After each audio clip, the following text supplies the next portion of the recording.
রাষ্ট্র পরিচালনাকে, ইসলামিক রাজনীতিকে যদি আমরা মাইনাস করি অথবা মাইনাসের মনোভাব রাখি, তাহলে মনে করতে হবে যে আপনি ইসলামকে স্বয়ং সম্পূর্ণ মনে করতেছেন না। ইসলামকে শুধুমাত্র আপনার নামাজ রোজার ক্ষেত্রে আইডল মনে করতেছেন, আদর্শ মনে করতেছেন, কিন্তু রাষ্ট্র পরিচালনার ক্ষেত্রে আদর্শ মনে করছেন না।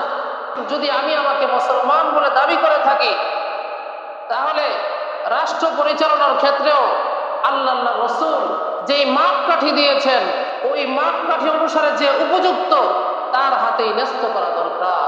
আমরা ভোট দিয়ে নির্বাচিত করব, এরপর আমাদের উপর জুলুম খিয়ানতের সয়লাব হয়ে যাবে, আর তখন আমরা আফসোস করতে থাকবো।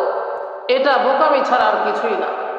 নির্বাচন করার ক্ষেত্রেই আমাদেরকে সাবধানতা অবলম্বন করতে হবে, সতর্কতা অবলম্বন করতে হবে যে আমি কাকে নির্বাচন করছি, যাকে আমি ভোট দিব, যাকে আমি নির্বাচন করছি, সে কোরআন ও হাদিসের মাপকাঠি অনুসারে সত্যিকার অর্থে উপযুক্ত কিনা। এমন ব্যক্তিকেই দেওয়া দরকার যে কোরআন ও হাদিসের মাপকাঠি অনুসারে রাষ্ট্র পরিচালনার উপযুক্ত।